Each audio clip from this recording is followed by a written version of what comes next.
You're tuning into the Active Mom Podcast with physical therapist Dr. Carrie Pagliano, a real mom's guide to all things postpartum return to workouts after baby. If you're a postpartum mom, coach, trainer, or physical therapist looking for answers on how to get back to running, CrossFit, yoga, Pilates, HIIT, you name it, without the fear of pelvic floor issues or doing something wrong, this is the podcast for you. Let's start the show. All right. I found our next guest diving through Instagram, and I was so inspired by her post. And the post was this. It's like, what's a runner? A 49-year-old mom of four, a marathoner, ultramarathoner, menopausal body, healing and creating space for our Native sisters.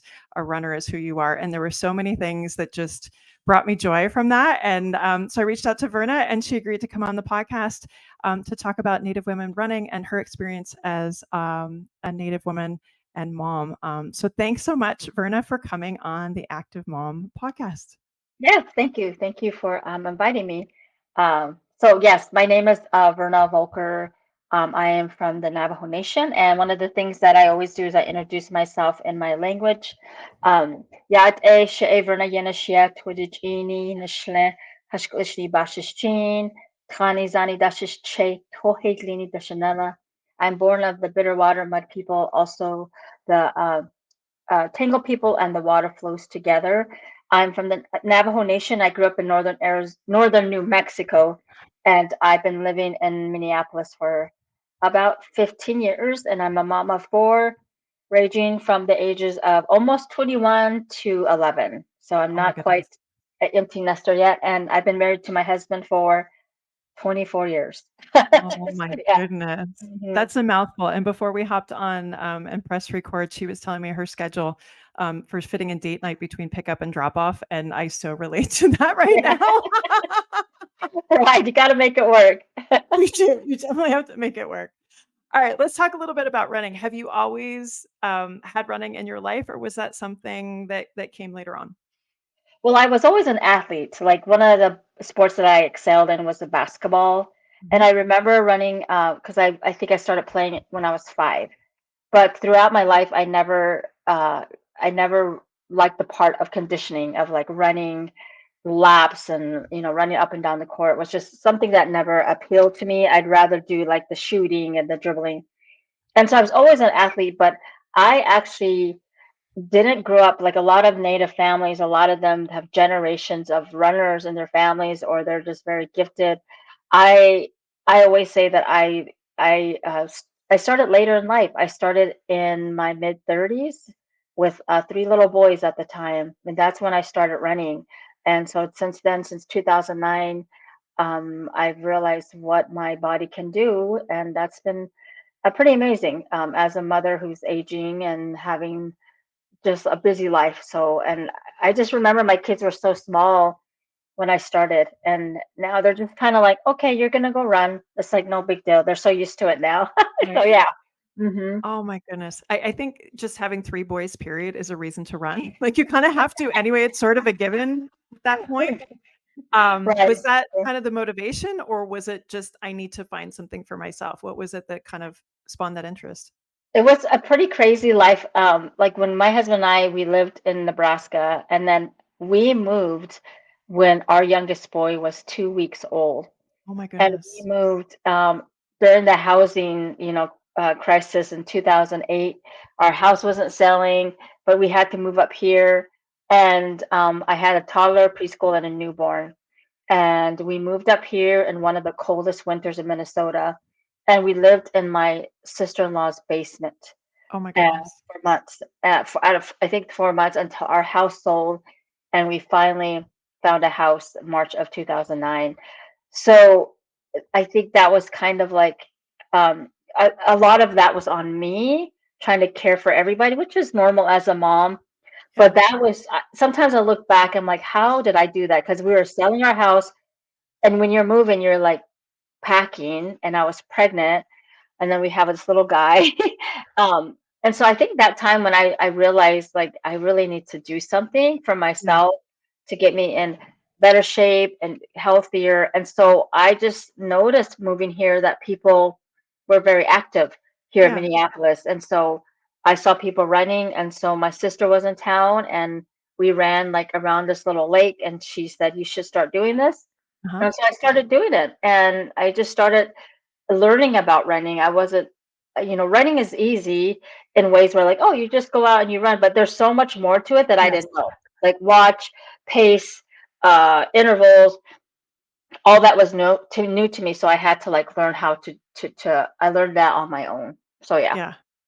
For you, like, remembering growing up, did you have, anybody to kinda emulate as a kid who was a runner and a woman? No, Yeah. I didn't have anyone. None of my family members were like my sisters were athletic, but there was no one that was like even like mainstream media. I don't remember seeing someone that No. was a native runner. So yeah, Yeah, I think even, I mean, I'm trying to think. I think you're just a little bit older than I am, but, like, my mom didn't start working Mhm. out until I was in high school or things like that. I think Mhm. socially, that just wasn't an example that Yeah, we necessarily had.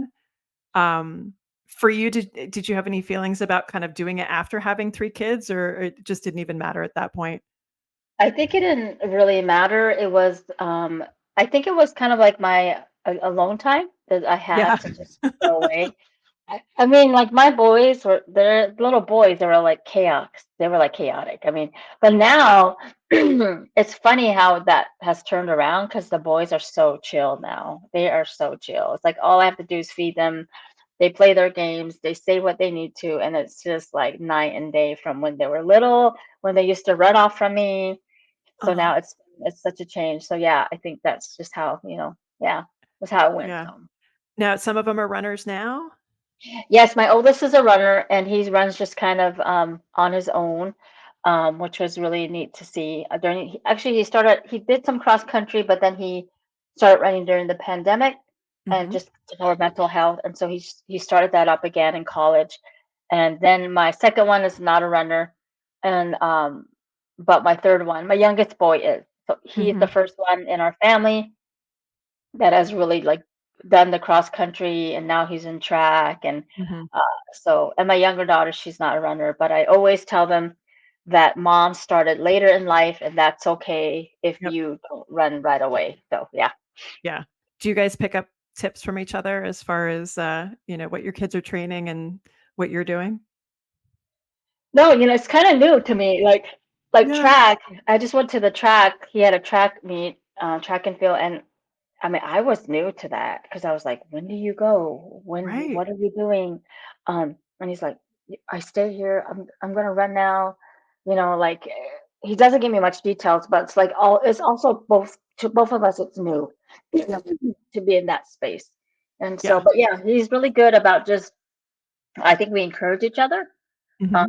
and he's always like, "Mom, you did good," That's great. um, and he runs around, and I'm always impressed how well he's doing, and how well he eats and stuff. And so it's been really fun. I was gonna say with 3 boys and a girl, I can't imagine what that kitchen table looks like.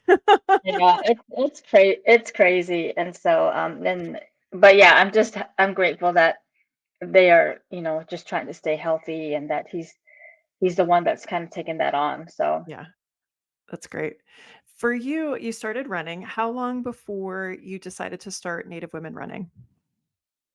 So I started running in 2009, and then I ran my first half marathon, and that's when it kind of the bug started. And when I started running in that journey, I was doing research on why wasn't I seeing native runners in that space. And so there was very like far and few stories. And then as social media became kind of part of running, I was just looking for people that look like me Mhm, and being at races and stuff. And so I think 2016 is kind of when I took a big dive in like researching, and I had native women who were following me, and I was seeing so many that were like accomplished runners and those who are beginning. And I then decided to start a Instagram account in 2018. So like 9 years later. And I simply asked people to, hey, if I started this account, would you follow it? yeah, And people were like, oh yeah. And I just basically have just shared stories of Native women mhm, and shared their journey. Um, And so it's grown organically, and I've had no advertisements. I think people just found that this is the space they want, and and I think they see themselves in it. And so yeah, it took a while. And so I don't think we've really dived into anything until like 2021 is when the idea of creating teams around race events became Hmm. about. And so, um, so yeah, that's kind of how it started. It took a while, but now it's kind of blowing up where I'm just trying to keep up. Yeah. Yeah. Yeah. With So, this with the stories that are shared with you, what are some common themes that you think are important for other people to hear? oh yeah, there's a lot. So Native women, I feel like there's like this like sisterhood of like being Native women, that we all have this shared story of where we came from, and some who have been reconnecting, some who probably didn't grow up on a reservation, Mhm. but some of us who have, and just we all share the story of coming from families of strong Native women and strong families, and also a lot of the things that we've dealt with as growing up with like poverty or alcoholism, those kind of things. I think we kind of understand each other in those ways. Mhm. A lot of the women too, a lot of us deal with loss and trauma, and so a lot of our women will run in honor of someone they love.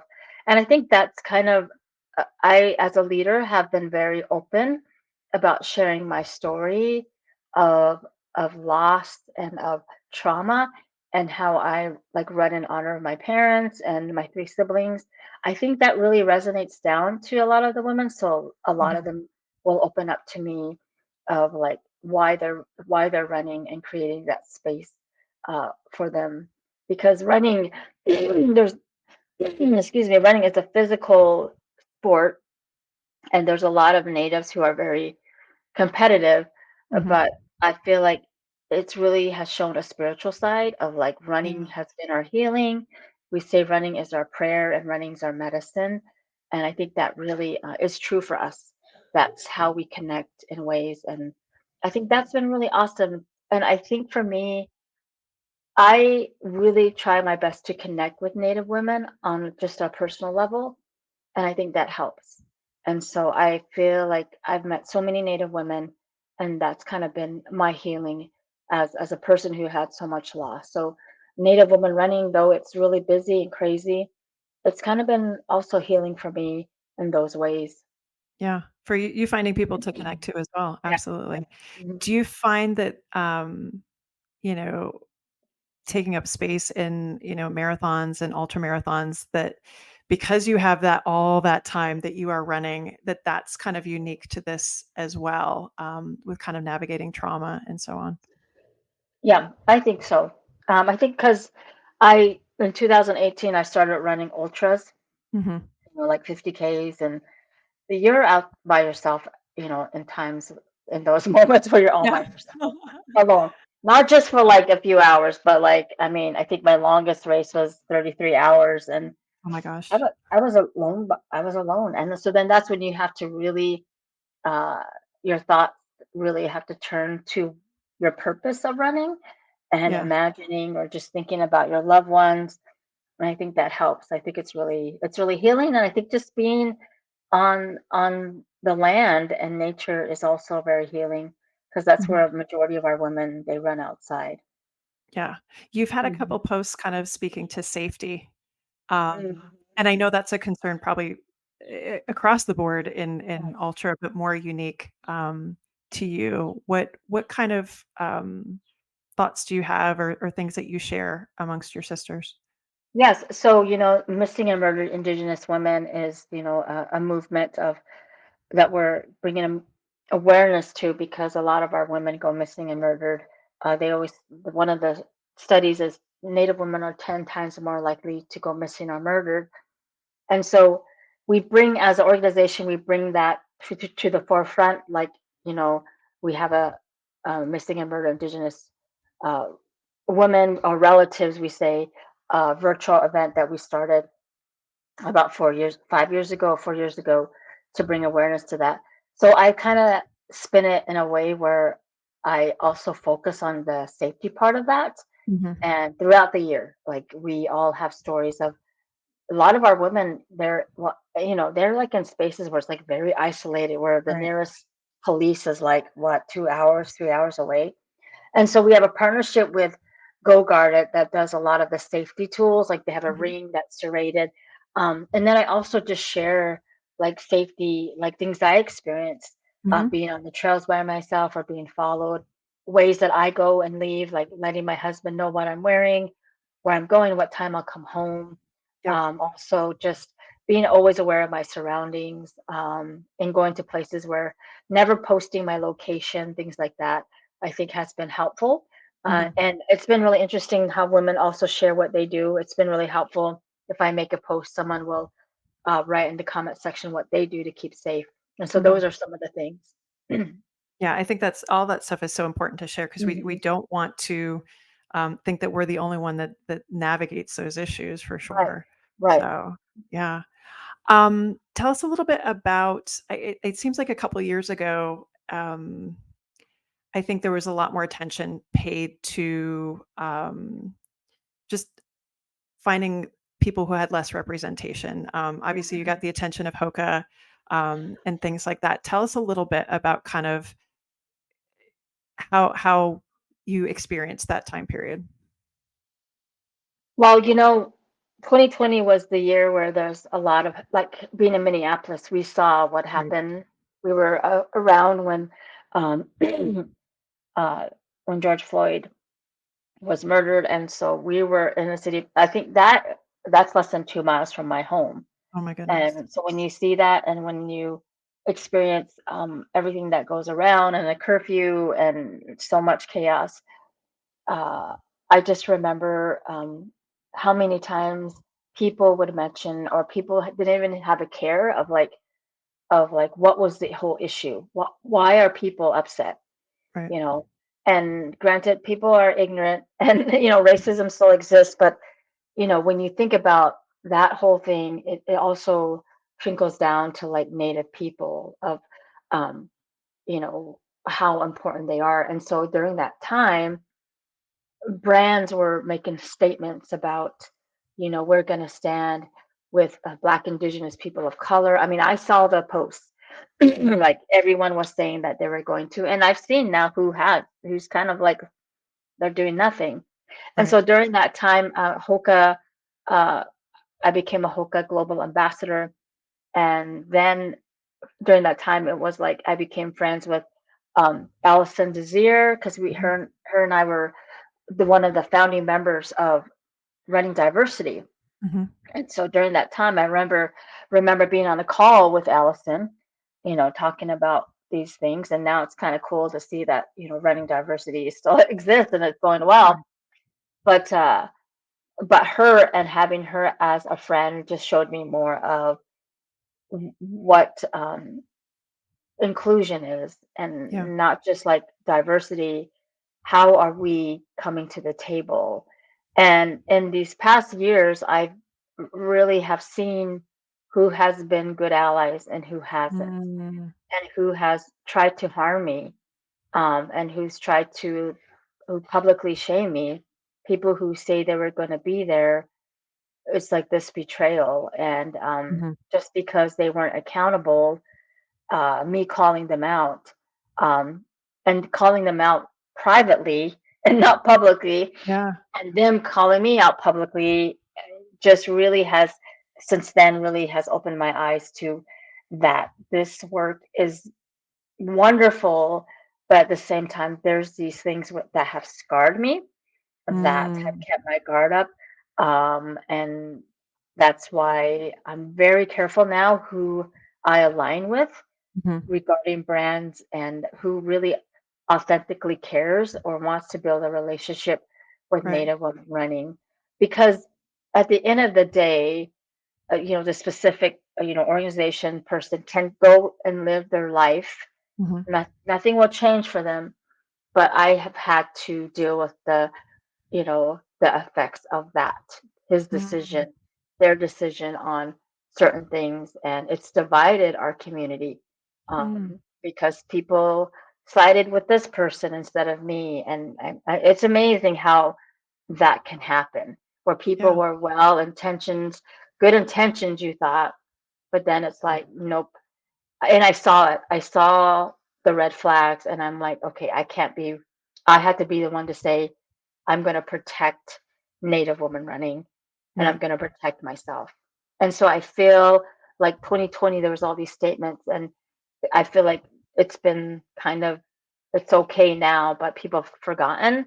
And Yeah. this work, and so it's really exhausting at some points where like I'm doing Native woman running, but I have to deal with things like this.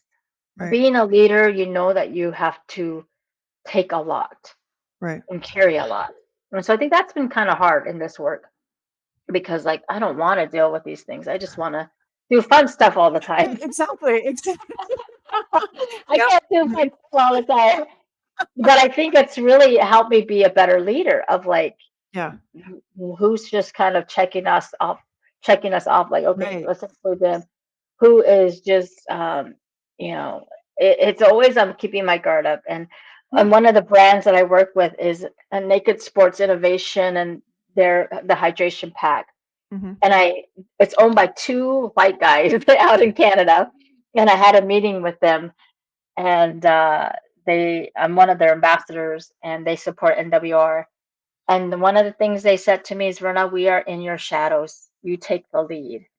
Like, and that was like really cool to have someone say that to me, because it Yeah. was always the opposite of like, Right. I'm going to make the decision. This is my organization. I'm Right. going to dismiss you. I'm going to gaslight you.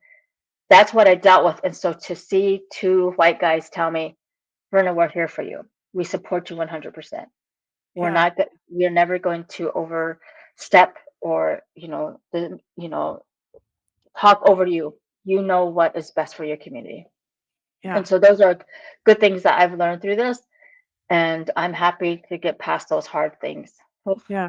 No, Yeah. it's I can't even imagine. I mean, I think back to that time and, you had I feel like there was so much hope, but I'm sure on the other side, you have those people that were performative and it Yeah. was to check that box and it's almost like a double trauma Yeah. at that It is. point. Um, It is. Mhm.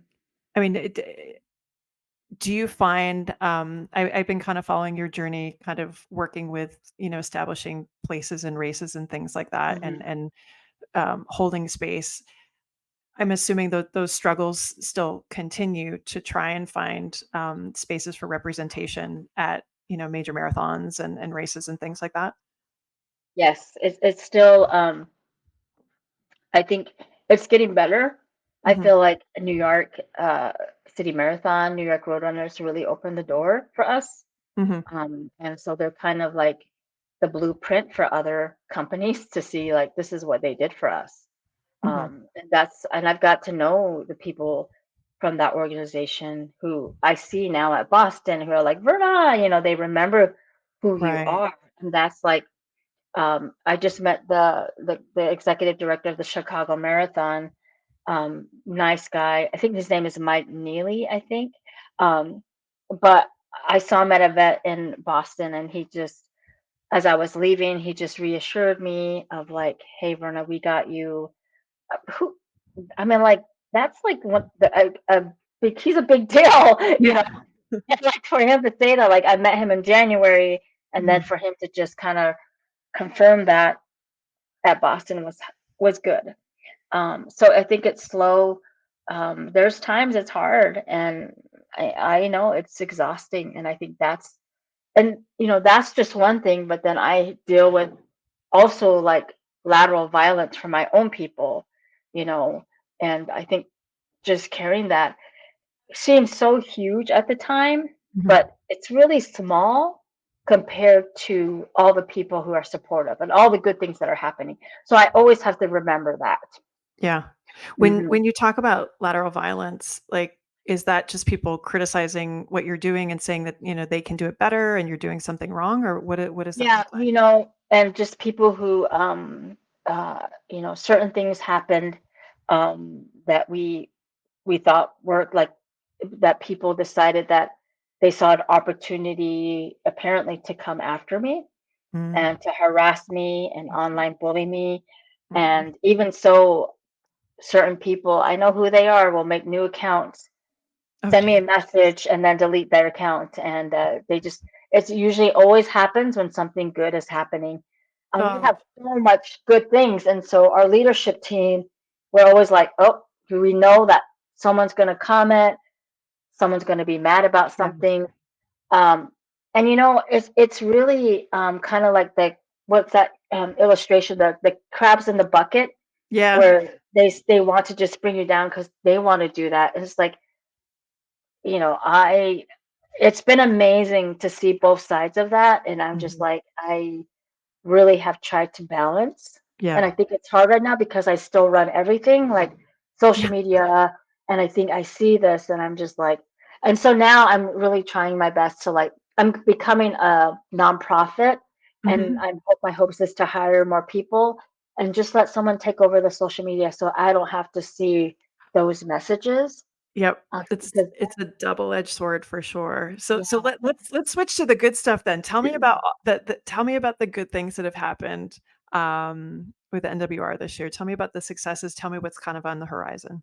yeah. So we started these teams like in 2022, and last year I think I posted that we created over like 30 teams that included over 130 sponsored women that have been able to run races.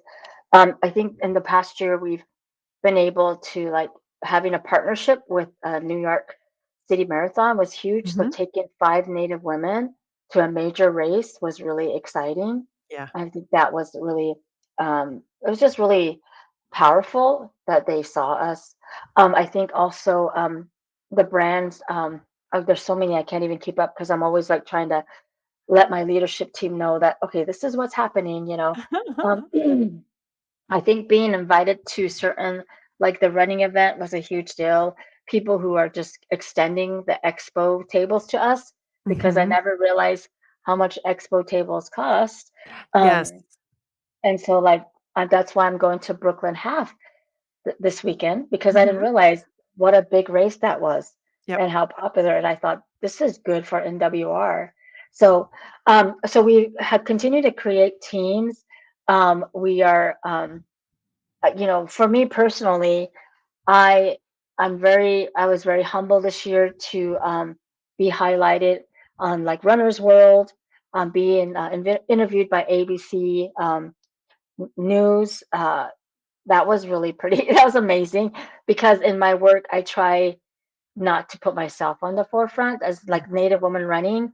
I rarely post anything about me Mhm. because oftentimes people wonder who's the founder and Yeah. or they think that there's a big team of people when there's just like me. Just you. Yep. Yeah, and so it's always interesting when people are like, who's the founder, and so yeah, and so I think that's really kind of like helped. And so to have these like opportunities have been really Mhm. humbling to me. And I always struggle with imposter like syndrome. Like I don't deserve to be here because I'm not a fast runner. I'm not what runner looks like.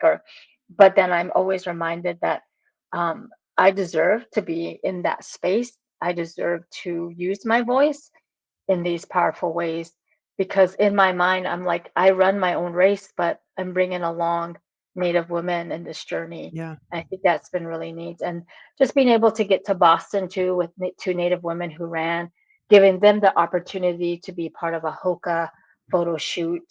And then we have a partnership with Lily Trotters that's created our sock, for us, Mhm. giving us the proceeds to that. So there's like so many different things, and it's been like overwhelming at times. And Yeah. just being recognized has been fun and like wow, like people see us, and Yeah. it's gonna keep getting better, I think. So. Yeah. No, I think the first thing that drew me to you, you did a post where you were kinda it was, like, right before the year changed, and you Mhm. were like, just the joy, of a mom of a couple kids, and you're out running, and they were just the joy was just intoxicating, and Mm. I think when you have that and a message, those things are just, you can't help but be able to spread that, Right. which is super cool. You talked about Boston. What was it like being on the Indigenous running panel at the marathon? Yeah, it was good. It was good. It was, I was 2 years ago, I was part of the 50-year anniversary of women running. So, Mhm. 2 years ago, I was able to be part of a panel there, and I thought the next year we would have it in, but last year wasn't. We were like they were not even invited. Um, so this year was good that to just be able to talk about my work. Mhm. It's and the Native people on there and how each of them are doing their own thing and there's so much history of Native runners in Boston, Mhm. and that really needs to be like those stories need to be shared. And so, being able to just share the work of Native women running is something that I don't hesitate to talk about. Yeah, So yeah. definitely. Hmm. When you're looking at participating with or working with, race planners or things like that, are you looking ahead at, educating about the Native history to where that is geographically, just to speak to women runners themselves? Like, what is it that you try and bring and leave behind when you're working with a race organizer? Yeah, I think for me, like we work a lot with vacation races that does a lot of the, big races out like, Mount Rainier. So we Mhm. know the people there.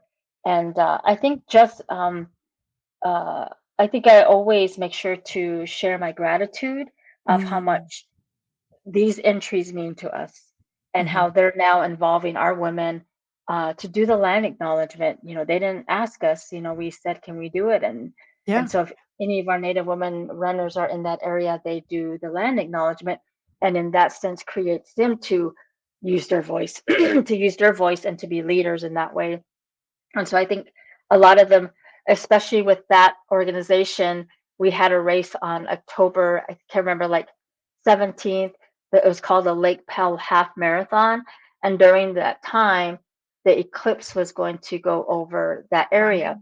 So vacation races had no idea. I didn't have any idea, but someone mentioned it, and our leadership team said we can't do that race because that's offensive to the Navajo people, and like three of us are Navajos, and so I was happy that they said we're not going to do it. So then I made a post saying, out of respect for the Navajo culture, we're not going to be running this race. And so vacation races had no idea Right. that this was happening, and they didn't know, so they met with us. And so I think they were able to change the time Mhm. for till after the eclipse or something like that. But they really appreciated our insight of like they wouldn't have known unless someone told them, you Right. know. And so like in those ways educating them, and with them now we ask them like if you ever need any type of education, because they I think they do like 4 or 5 races in Mhm. that area. And so we always say, if you want to know more, just let us know. But majority of the time, we want people to kind of do their own research too. Right. But that was something where they didn't know and they trusted us. And so I think with the organizations and the brands that I work with, my goal is always to build like a relationship with them Mhm. and not just to rush into things. Right. Like for example, I'm going to be going to the Calgary Marathon the end of May, and the race director invited me there. And so she asked me if I wanted to like, you know, have a booth and stuff. And I'm gonna run the marathon. I said, you know what? I don't want to do any of that. I Mhm. want to get to know who you are. Experience it. Yeah. And I think that's what matters to me. Yep. I know that race directors of like big ultra races who've extended so much things to Native women running. I Mhm. know who they are, and I think that's what really matters is for me and that person or that team to get to know each other because it Mhm. builds trust, and it does take time. But I think that's the goal is to educate, to build authentic partnerships, Mhm. relationships, um, also letting them know what harms us and what can be potentially um, negative on us. I Mhm. share the story of the negative impact I had with a certain organization that I thought was good allies, and that I Mhm. want them to communicate with me. I don't want to feel that way again. So I think those things have given me boldness to use my voice in those ways. Yeah. No, I like the relationship building piece because Hmm. I do think that, obviously speaking as a white woman, there's a lot of things I don't know, but it's also not onto you to educate Right, me and figure out all the things I don't know. So right, right, I think we right. were we were talking before we hit record. A friend of mine is half Navajo, and we were at Hmm. a softball game, and I just asked her, "Oh, did you see the eclipse?" And she was able to give me that background that I had no idea about. Right. And she was, happy to explain it. But like, gosh, now it made me look at things Right, so much right, differently. right. Any sense if is that unique to the Navajo people? Do you know or About the eclipse? yeah. Yeah, it is. It is. And I think if you're really raised like traditionally, it Mhm. does make sense. Like I had a mixture of like Christianity. I mean, then there were some ways that we were like the traditional stuff. Like Right. a lot of some native people have like there's different ceremonies they were able to do growing up, Mhm. um, that I was not part of, Mhm. and I think it just ranges. And so I also in the last couple of years educated myself on that, Yeah. about, oh, I didn't realize that. And Right. um, so I think growing up, we grew up in a really hard time. I talked about how my father passed when we were really young, and then just my mother fighting her own battles. Half the time we were just kind of surviving, and Right. I think, um, we didn't have anyone really guiding us in tradition. Mhm. Uh, and so I think I would talk about my older sister, my oldest sister, who she's like the matriarch of our family. Like she's the one who took care of us, and she was trying to work. And when your dad passes, she had to hold the family together. Mhm. And so there's always this like we're kind of learning now of things that we didn't know. And so I think Right. that's I think okay, because as native people, some of us didn't grow up on the reservation, or Right. some of us didn't like grow up traditionally, but I think we're learning and we have to have that understanding of each other too. Yeah. No, definitely. Looking ahead, you're heading to Berlin shortly. Yes. Hmm. What unique challenges come with bringing your message and awareness and space going over to Europe?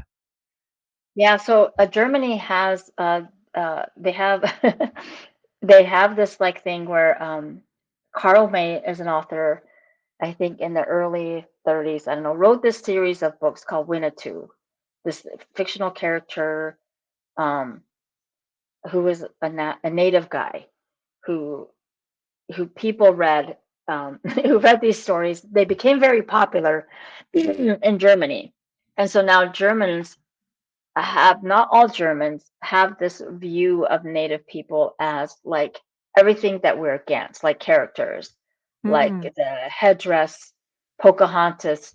So they have these festivals where these German people dress up as the Native Oh people. gosh. And so I didn't know this. My coach is from Germany, and Okay. my coach is I met him through Instagram, and he started coaching when I started running ultra races. And so I'm gonna actually meet my coach. So That's great. yeah. So he told me and he warned me of that. He said, we're more progressive like Germans, but there's some Germans who consider this as a hobby. They're called hobbyists, and so they spend like weekends setting up a teepee or having Oh wow. powwows. Yeah, it's really hard to like think that that's happening. And Right. so I'm not sure because I'll be right in Berlin, Mhm. where it's like a pot of just like so many cultures. Right. Um, and we're gonna meet a few Native women there who are stationed over there. So I'm really Oh, yeah. So I have like two of them who are gonna be running with us, okay. and I think I'm really curious about. I think there's this fascination.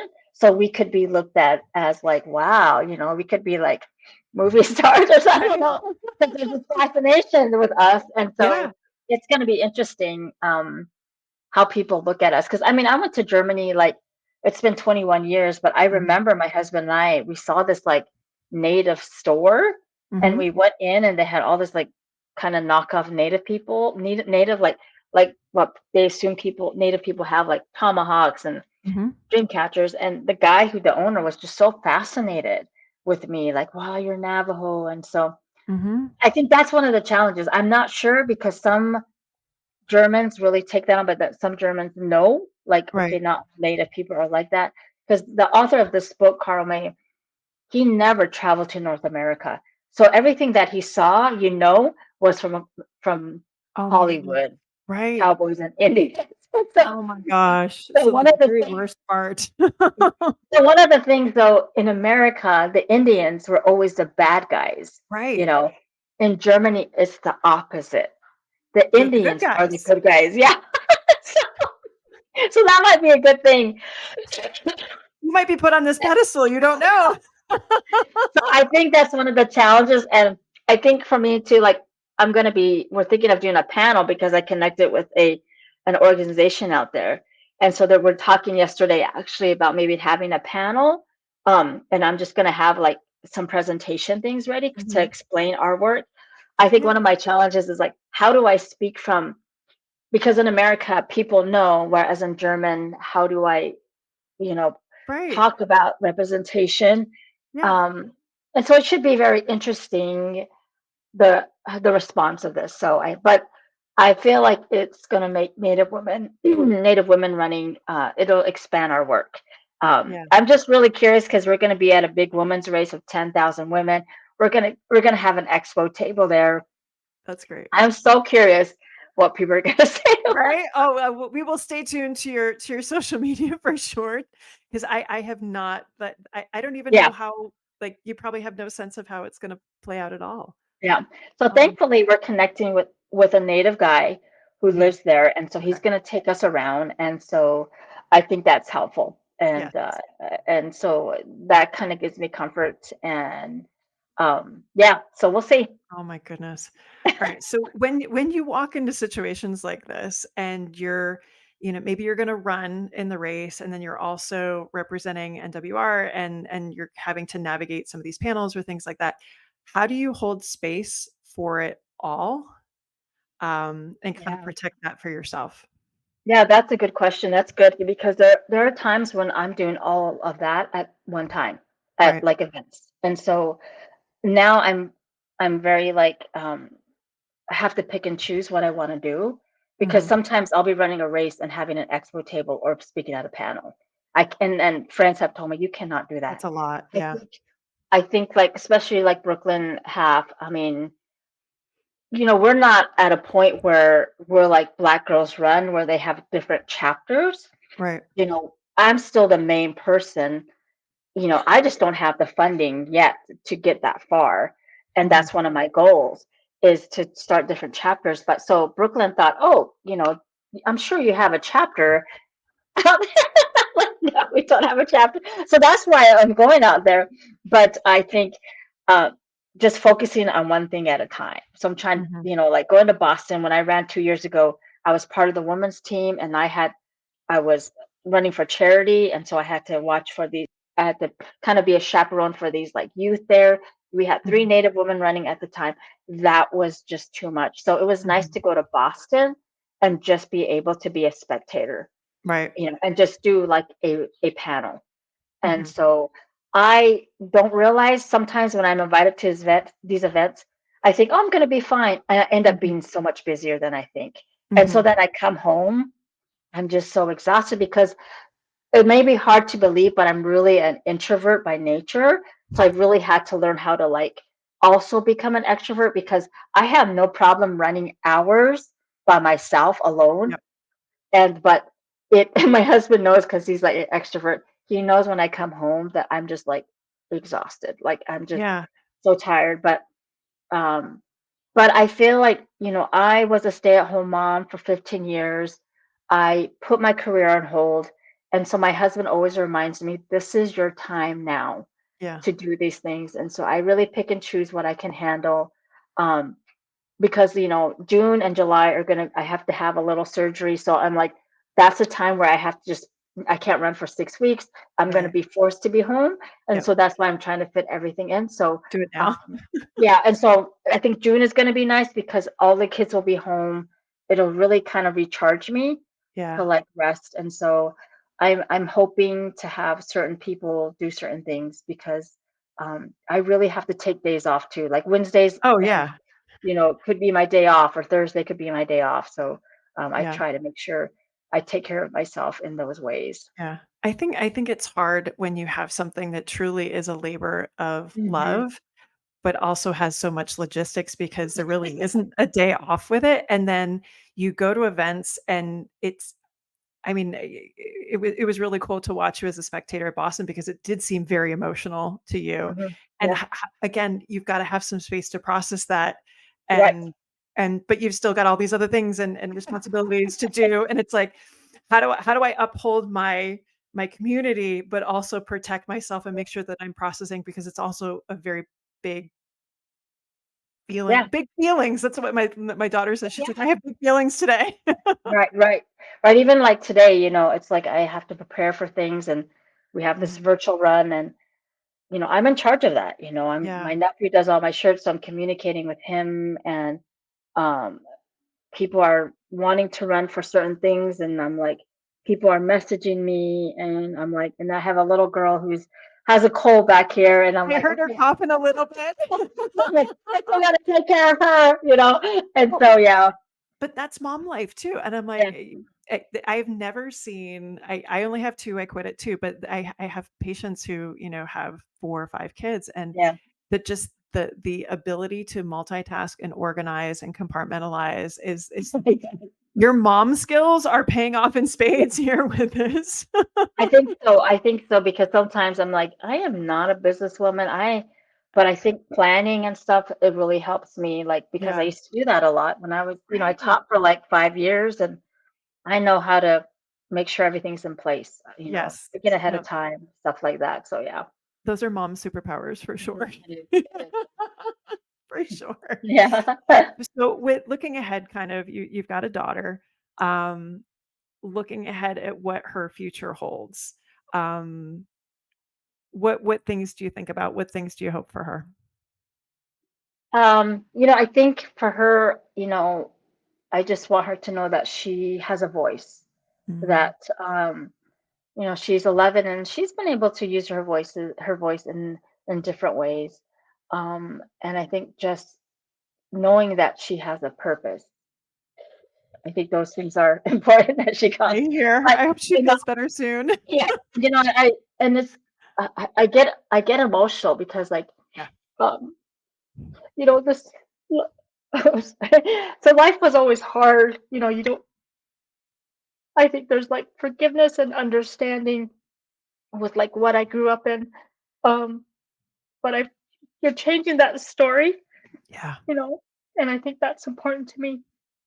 Yeah. So yeah, No, it's funny how even I have a son and a daughter, and I think it hits a little bit different for yeah, our girls. yeah, A I lit think so. Yeah. Because like she's loved, and I think that's what's really important to me. And that if she picks up running someday, great. If not, Right. she's just gonna still be, you know, wonderful no matter what. So Yeah. yeah, Yeah, and she sees with you every day how hard you yeah. work and what you're trying to do for your community, and that's just a gift. That's a gift. So, Okay. Now you're making me cry. Anytime I talk about my daughter, I do the same thing. She's 10, and I definitely see myself in her lots of yeah, times, and it hits a little bit different. So, yeah, it does. It does. oh, okay, all right. We're gonna pivot here at the end of every episode. We do ask a couple of questions. What's a book you're reading or a podcast that you're listening to right now? Let's see here. The book that I'm reading, I've been like reading here and there. It's called like The Broken Mm, Circle, and it's just about my community back home in the 1970s, mm, how two Navajo men were murdered by three white teenagers, and how that kind of brought a social justice movement in the Four Corners area. And I found out in the last like 5 years that my when that happened, there was different marches and protests, and mhm. my father was part of that. My father passed in 1977, but my older siblings, were like 20 years apart. They said they remember marching with dad. And so sometimes I think that is Wow. probably why I feel this in me, like it's Mhm. ingrained in me, because my father stood up for certain things in our community. Mhm. And that book is because of that book, I'm learning more about that one Mm. incident blew up so much of Native people's voices and racism. And it's really cool it's not cool, but it's cool in the sense that my dad was like that. Right. But I think about we're still kind of fighting that same Mm. fight. And that's kind of what makes me sad about that book. So that's been a really powerful book that it's hard to read at times because there's some Yeah. details of like the death of these Navajo men. So yeah. Mhm. No, it sounds like a very poignant book, though. Yep. Hmm. All right. What's your favorite activity since becoming a mom? Besides Um, running and and making nonprofits and all sorts of big things. and, I think what's been fun is my boys they're really into thrifting. And I Oh, remember when they were young, that's how I used to like, we were living on one income. I would, yeah. you know, buy stuff that was like secondhand. And now these teenage boys, that's what they do. Oh, that's so cool. Yeah, so we go and they know what to find and it Mhm. doesn't cost me as much. So that's been fun. And then with the boys, and then with my older son, him and I love coffee. And he's a barista, Oh, but wow. before he left in college, we would just go out for coffee. We go Aw. around the city and try different coffee shops. And so I always look forward. When he comes home, we get a cup of Oh, coffee and we like to sit there and just savor our coffee. yeah. And that's been really fun with him. And my daughter, of course, anything I do with her is fun. She's just Right. my daughter. You know how little girls are. Just like, No, hey, I do. I do. the target is a blast. No, I'm definitely I have a much easier time with my daughter. My son is 13 now, and trying to find those ways to connect with Right, boys. We tend to do better when, like, we're in a long car ride and I'm driving and he's in the passenger seat. We don't have right. to look at each other, but we can talk. Yeah. So I will take any other boy tips. Yeah. I think those, when I think about it, like the drive to school with the Yeah. boys, I think that's been really precious time Yeah. of and because they'll come back. They'll come back like my oldest, he's almost 21 and Mhm. he loves being home. Now Mm. he appreciates his siblings because his senior year he was like, I'm out of here. He was never Right. home because he was so busy. But Yep. now he's like, Mom, I want to go home. I miss cooking. It really changes. Like he is like, you know, he's gonna be here and he's looking Oh, forward to it. I think that this gratitude that he has now, like mom and dad, yeah. because it's so much for us. That's nice. You know what? It's nice to see that it comes around that soon. I mean, It does. I know since becoming a parent, I have much more gratitude for my parents and kind of what we put them Oh through yeah, and that sort of thing. yeah. What's his favorite dinner that he wants you to make when he gets home? Well, it's kind of a Minnesota thing. There's a thing called hamburger hot dish. It's What like is one of those that? Midwest. It's like this Midwestern thing. You get like ground beef, and Okay. then you put like green beans on top, Okay. and then you put a can of like mushroom soup, Okay. and then you put tater tots on top, and you bake it. And it's in Minnesota. Like my husband's parents make it. It's called hamburger. It's not I've a casserole. It's a hot dish. That's the thing. My grandmother had a version. There was no hamburger in it, but it was like we did it was like green beans, there was definitely cream of mushroom soup, and then we did like crumbled Ritz crackers on the top, but there was no protein. Maybe that I'm from New York State, so maybe it was like a Western New York thing. I don't know. No Yeah, hamburger. but yeah, so this recipe, he's in Colorado, and so Okay. he makes it for friends on because they do this Tuesday night thing, and Yeah. he's like, I said, do they like the hamburger hot dish? And I even grew up in the Midwest, so I'm like Yeah. Southwestern person. Yeah. It's like one of my favorite, easiest things that all the kids like that they'll Right. eat. So that's Okay. I might have to get the recipe and try that yeah, out. it's so My son simple. doesn't eat anything, but my daughter might eat that one. So Yeah, next thing you'll be doing is a cookbook by Ex- Verna Volker. exactly. You're right, right. All right. What's one piece of advice for moms? I think now that we're on the side of like having older children and becoming parents from afar and just trusting that, okay, we gave you the tools, you just got to be on your own, is to embrace those moments Mhm. um, with your child at every level. It's hard at times, like you said, connecting maybe with your 13-year-old, but there's going to be a time when Yeah. they're going to leave. And I think that really hit my husband and I because we still miss our son. And, we Mhm. have a son who's an 18-year-old, he's graduating this year. Um, and we just sometimes look at each other like, where did this time go? Yes. We were so busy. I mean, our kids, we had kids, those four, and but we are very a close family because we were one of the families that didn't do too much stuff. And Yeah. so our kids are really close and our families Yeah. really close. We enjoy being together, but just embracing those times of, Mhm. being together and them, it's hard at times, but somehow you make it through Yeah. because then as they get older, it's different because you have no more control. Right? You have no more Yeah. control. Yeah, you do in a sense. They call you for advice, but they have to make the decision on their own. So yeah. Yeah. No, I've really felt that these last 2 years. Right. Next year, both will be in middle school, and Mhm. so we'll be done with elementary, and it's Right. the numbers on the top side before they're out of the house are getting smaller and smaller, and, Right. yeah, I didn't think it was gonna happen that quick. They tell you, but you don't really believe it. Yeah, I agree. I agree. I remember when we dropped off my son at college and in Colorado. Yeah. I thought he's not Right. supposed to he has to come with me. Yeah. That was really hard. And then Oh, grieving their childhood, that was yeah. hard. Grieving that. Like I would see a little boy playing on a playground. I just Right. bawled my eyes out because I'm like, now he's away. Because Oh in your gosh. mind, you're still thinking that Yes. they're that little guy or that little girl. Yes. Yeah, that's hard. Oh god. No. Oh dear. Now That everyone can question. laugh, Ah. right? Thanks, Verna. I know. Yeah. So anyway. All right. Who is someone in the native space that we should know about? Like who's doing some great things in your space right now? Yes. Well, my leadership team, there's three women. Like Marlinda Francisco she didn't want she ran the Boston Marathon. Mhm.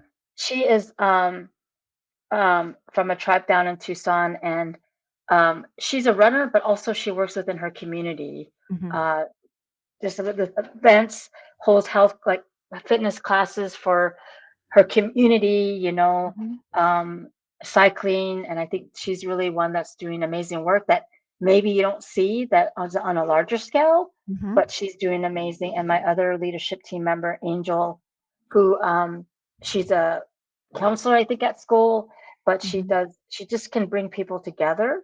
Like Mhm. I'll say, if you have an event, she will bring people together, and Mhm. that's kind of her gift. And I just feel like she does such a good job. And the other gal who's coming to Berlin with me, um, she's from the Canada, the Métis tribe, and she's a teacher. And just how much knowledge she has. Like all three of them, I chose them because of just their connection to their people, but Yeah. just to themselves, their community, and how positive they are. Yep. Because our community can be easily we want to drag each other down or be negative, and we're changing that. And you Yeah. want people who are like-minded in that way. So I think all three of them are just doing amazing work, and I feel honored that they want to be part of NWR. I love hearing that. We had an episode on, I think last year. Annie Cree, who's in the Iroquois Nation up in Mhm. upstate New York, did a lot with just getting moms out to go hiking and walking Mhm. and getting kids out. And it is that community support and involvement that I think does make such a big difference. I think so too. That's fantastic. That's fantastic. All right. And then last one here.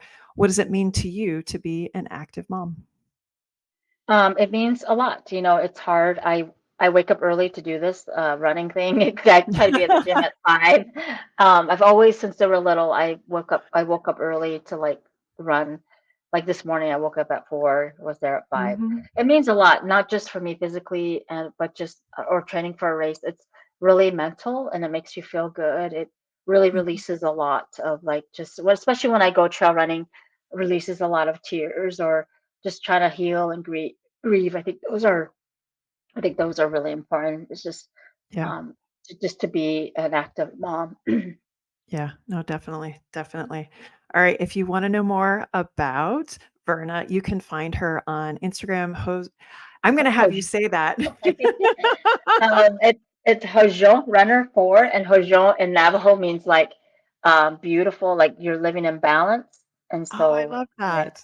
Hojon Runner and number 4, so my 4 kids. So yeah. I knew I had a meeting and I didn't want to ruin it. So thank you for saving me there. Yeah. And then also you can find her at native_women_running over on Instagram. And we can't wait to see how Berlin turns out. So follow her stories to see how that turns out. But Verna Volker, thank you so much for sharing your story and sharing your community on the Active Mom podcast. Thank you so much. Did you enjoy the podcast? If so, leave us a 5-star review on iTunes and tell a friend to do the same. Are you a postpartum mom or postpartum pro wanting to know more about getting back to running after baby? Check out all my free goodies on carriepagliano.com. This podcast represents the opinions of Dr. Carrie Pagliano and her guests to the show. The content should not be taken as medical advice and is for entertainment purposes only. Always consult your healthcare professional for any medical questions.